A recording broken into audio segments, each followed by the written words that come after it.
Well-known leftist Bill Maher changes his tone on Trump drastically, stunning everybody. Folks, you're not going to believe this, but Bill Maher actually had something nice to say about Donald Trump for once. I know.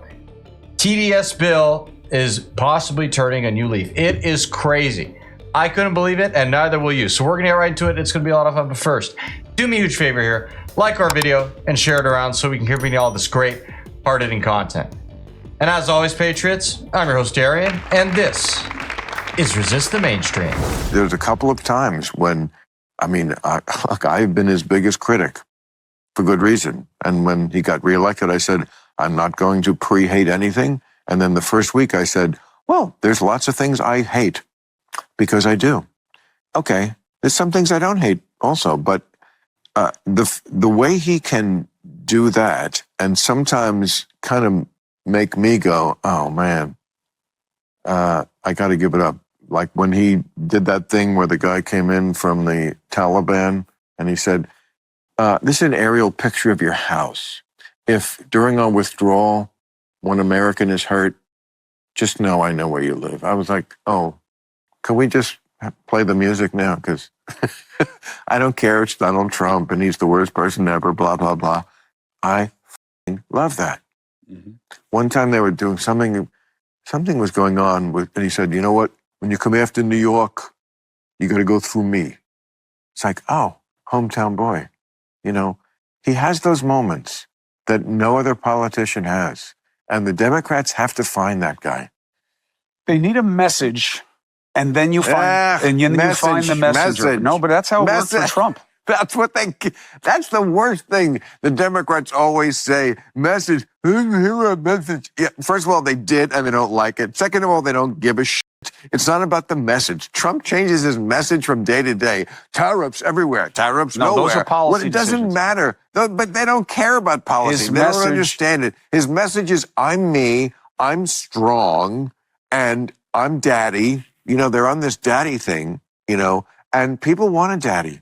You know, Tucker Carlson, that whole thing, you've heard that thing about daddy came home and you need a spanking. I'm like, this is getting a little weird, Mrs. Robinson, you know. Get to your room right now and think about what you did.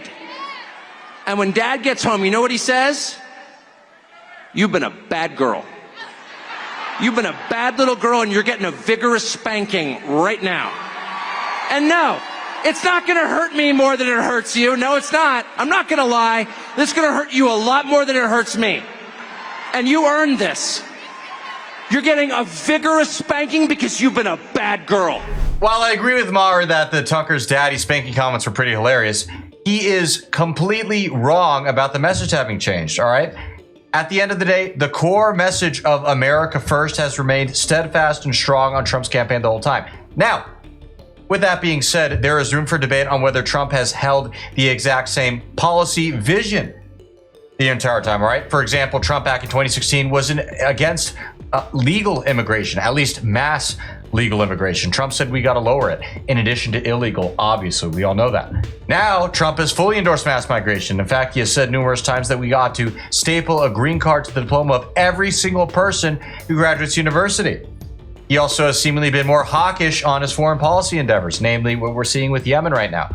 So in that sense, sure, maybe Trump has changed, but I don't think the core message has changed at all, and people do care about that message. Surprisingly, Bill Maher is not the only leftist who has been charitable to Donald Trump as of late. Just check out what Chris Cuomo had to say about Donald Trump, or rather, what he said to Donald Trump after the former president almost had his life ended in an attempted assassination. And what's even perhaps more crazy than Chris Cuomo's reaction to it and what he said to Trump was how the left acted after. Check this out. I called him because I wanted to say, look, he is very familiar with me and what I do and who I am. I said, I am embarrassed that you were treated this way by the media. And I just want you to know, I feel for your family. I don't know how they're letting you stay in the race. And the way you handled that was really impressive. And I hope you're okay and I wish you well going forward. Oh, that's and great. I didn't say I wanted him to win because, that was not my interest. And then I start getting attacked. And I'm okay with getting But attacked. you said that personally to him or over the air? I said it to him personally. And then I said, I'm not asking you any questions, and I'm not going to talk about our conversation. I'm just going to say I reached out for this, and, and what he said. But so I start getting attacked. I have no problem getting attacked. I get attacked all the time. I sign up for it. I try to provoke it very often. But this was crazy. Where is your decency? He doesn't deserve decency. Who the fuck are you to say he doesn't deserve decency? That's exactly why I have the issues I have with the left. That f***ing attitude, that f***ing bad attitude. Right? They get to judge you as people. They're just That's what their politics have become. My father never did that. I can't believe I'm agreeing with Chris Cuomo and Bill Maher, all right? I'm not sure what's going on, guys. Am I going crazy, or are they just being more reasonable? Maybe it's a little bit of both. Now, let's see what Maher had to say. Big compliments for Trump right here. You're not going to believe this. Daddy, but you know what? That's what works, and that's what people respond to. They don't know the issues. They don't know the facts. I agree. And they have no interest in learning about them. They're like an animal. They're instinctive. Like I smell fear or I smell alpha. And they smell alpha. And Democrats have to come up with an alpha. And it's not Tim Walz. No, probably not. And it's not the other Tim who ran. Kane? Tim Kane. These are not alphas. It's like this thing of like, let's get a woman and then a docile man who's in every commercial where he's the asshole while mom takes care of business. That's not a message that makes the tribe go, who is strong? Who's strong? Who's strong? Tim Walz. No. Og, give me rock. I need to get myself because Tim Walz, that you got to appeal to people at a sort of post-civilization stage where we're kind of at on a primal level. You just do. And Trump does it better than anybody. It's totally true about the primal level. Humans are a hierarchical creature naturally. It just is what it is. And notice how Maher didn't single out Joe Biden while he did clearly single out beta males, Tim Kaine, and what's the other guy? Tim Walz.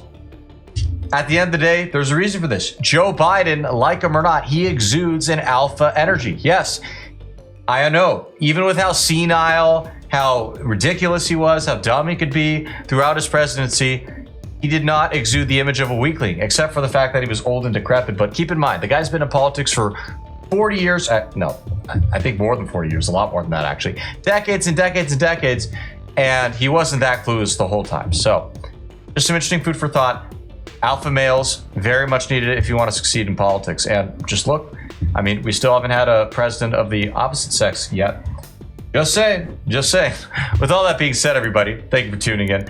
We truly appreciate it. As always, make sure you comment below, let us know what you like about the clip, what kind of stuff you want to see in the future. Hit that subscribe button, and that way we will make sure that we see you again soon. God bless.